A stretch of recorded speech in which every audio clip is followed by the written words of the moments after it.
Hello everybody and welcome to a brand new deck profile. Before I jump into the profile and explanation of the deck, I would invite you guys to leave a like, comment and even subscribe if you really want to, because I will be uploading more deck profiles for not necessarily meta decks, but decks that I enjoy playing and you might have interest in. So yeah, I'm also trying to upload weekly, at least one deck profile every week, and maybe like a replay every 2 weeks. I usually only do replays whenever I feel like I'm actually playing the deck. I'm just gonna like, I'll do profiles for decks that I've played and I know a bit about. But if I'm really enjoying a deck, that's when you'll see the replay. So yeah. Now onto the actual deck profile. We are playing double Honest Neos, triple Malicious, double Dynatag, double Celestial, triple Drill Deck, one Decider, double Diamond Dude, triple Shadow Mist, double Vion, double Dreamer, 2 Law, 2 Hero Lives, double Poly, 1 Rhoda, triple Destiny Draw, 1 Upside Goblin, 1 Foolish, 1 Monster Reborn, triple Mask Change, double Part of Inquisitiveness, 1 Divine Starred Phoenix Blade, 2 Back to the Front, and then for the extra deck, we are playing 1 Dusktopia, double Dicetopia, 1 Adoration, 1 Enki, 1 Trinity, double Darklaw, double Dangerous, 1 M7, Utopia and Utopia the Lightning, 1 Decode, and 1 Isolde, the 2 Tales of the Noble Knights. Now, onto the actual explanation of the deck. The deck just got a whole lot better because of Isolde. She just does so much for this deck. Amazing. She's pretty much as good as a support that we are gonna get until Destiny Heroes get a dedicated Destiny Hero monster. We do have the Hero Link. I forgot what his name is, but I can bring it up really quick. But I don't think like he's that good, just because he only has 1 arrow. And you know, when we have things like Dusktopia, we definitely want the 2 arrows pointing down somewhere. So this guy is like 1 up, 1 down. And if a hero monster is normal all special summon tools on this card points to, you can target a Poly, Fusion, or Change in your graveyard and set it, which is pretty good, you know, giving you recyclability or whatever. And then also being able to special summon a hero from the hand is okay, but not that good. So I feel like Isolde is just a lot better for this deck. And here's why. 1, she actually searches any warrior that you want, so it can be Honest Neos or Dynatag. So she's really, really good going first, because then you have like the protection. And 2, the ability to like dump an equip spell, such as Phoenix Blade, which is just an amazing card for this deck in specific. And then bring out a Dreamer is really, really solid, because it's an extra monster that you can use to then make Decode Talker, or you can just use Dreamer for a fusion fodder. So very, very good. And then you have the Phoenix Blade in the grave, which you can use to banish 2 warriors from the grave and then add this back to your hand. That synergizes really well with Dystopia, because then you can fusion summon for Dystopia, equip it with the Phoenix Blade, and then its attack is different, so you can use its pop effect. So you can just see how this like 1 card just sort of like fixes this deck, at least in a way that it makes Dystopia a little more useful, because like before the only way you could really get him to modify his attack would be with Dangerous or with Dynatag, but we like Dangerous we only got not too long ago.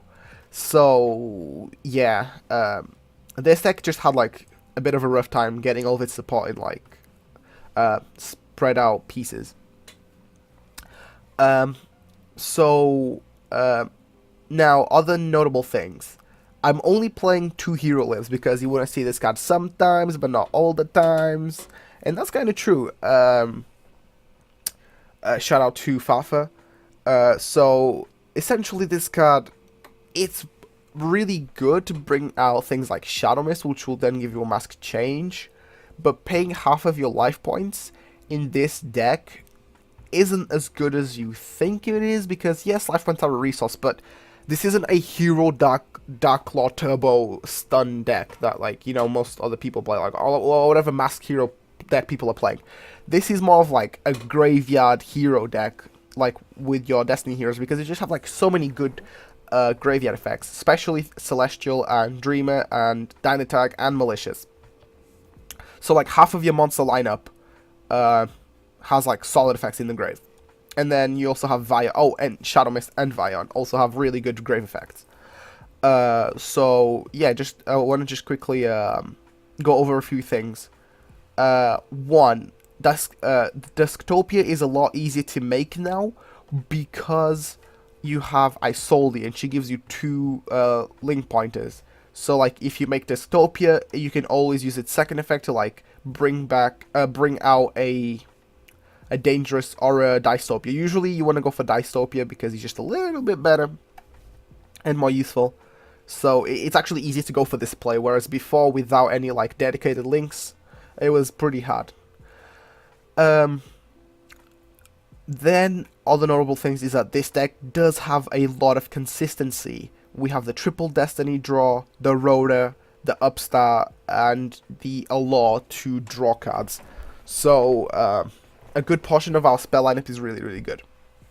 Another thing is that some people are just not playing Diamond Dude, and I don't get it. Diamond Dude is phenomenal. Like, this card is nuts. Being able to, like, pitch any spell to the grave, any normal spell to the grave, and then being able to use it without, like, its cost in the next turn, even if this card leaves the field, is amazing, because, like, you can basically, say, for example, if you dump a law, well, you get a free law. You dump Hero Lives, you get a free special summon that you do not have to play. You do not have to pay half of your life points.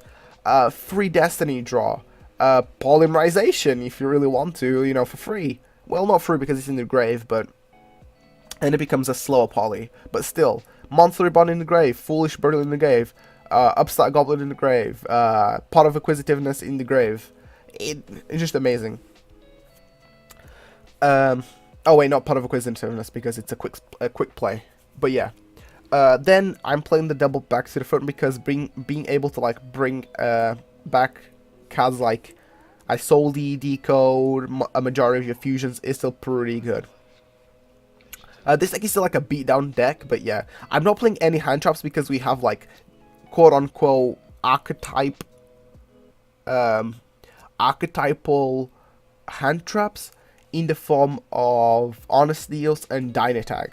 Dynatag, when you take battle damage, you can discard this card, and then you don't take battle damage, and then both players take 1000 damage, so it burns your opponent and adds as a hand trap. But its graveyard effect is really, really good because you can banish this card from your grave and then target a hero and give it 1000 attack. And what hero do you want to give 1000 attack?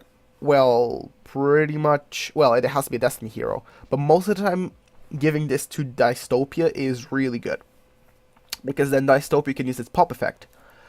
So yeah, and then Vion in this deck is really, really good. I'm playing in the 3 Shadow Mist to Vion ratio, because you want to see this card sometimes, but not all the times.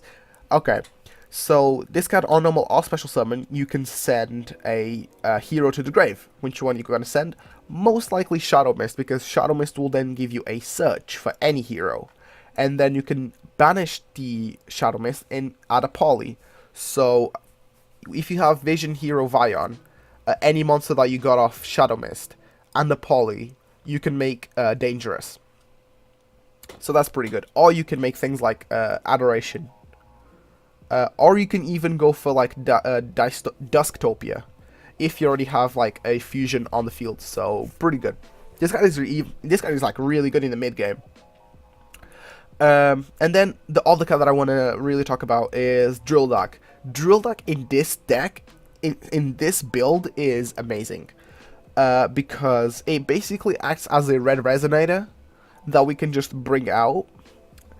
And then with that being said, you can, even if you draw the Malicious, you can just like Drill Dark, special summon Malicious, link for Isolde, Isolde Search, Isolde Dump, special summon Dreamer, Malicious, use the effect to banish the special summon itself, and you have 2 hero monsters on the field, 2 dark hero monsters that you can use for pretty much whatever you need.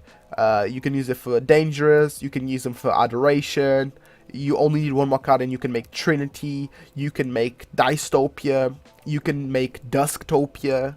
It's just amazing. Like, this this card right now is just so good. And also, if we have a look at the Trickstars, because Trickstars are running all over the place. Most of them have like pretty mediocre defense, like Candina and Lycoris. Lilybell has a thick booty, but you know, that's just Lilybell. But Lycoris and Candina, which are the main ones, have like not that good of a defense. So Drilldak, when he attacks into them, he'll actually deal piercing damage, and that can actually matter more than you might think it would.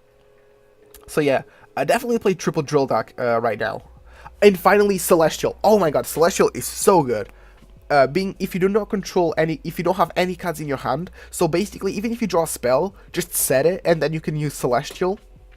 You can manage any two heroes from the graveyard and then draw 2 cards. Like Pot of Greed, just out of nowhere. It's not even Pot of Greed, it's like Card of Demise. So you basically just went +2 by banishing 2 cards as long as you don't control anything. It's even better than Bubble Man, in my opinion. So yeah, that's why I'm playing the Pot of Acquisitiveness, because we are doing a lot of banishing to use some of our effects, but then just being able to like Acquisitiveness everything back into the deck, draw a card, and then have the Acquisitiveness so we can use, have the monsters so we can use them later on for searches and stuff. It's just amazing. So I definitely want to play double Pot of Acquisitiveness. Right now I've got the deck of 44 cards. It's been doing fine for me because like we just have a lot of like draw and like so much synergy. So I don't know if I want to trim the deck down a little bit, but if I would, I'll probably just cut some things out, like the Phoenix Blade, if I was to, which I'm not going to right now. And maybe just play like 1 Dynatag. Maybe some people would argue to cut the Diamond Dude in general, but I really like him because he's a name. He's a dark monster that acts as a name and discard fodder, so I'm definitely not gonna take out Diamond Dude. So yeah, that concludes my deck profile. If you guys did enjoy this video, once again, I will recommend you to leave a like, comment, and subscribe. It will help out a ton. And yeah, KB signing out.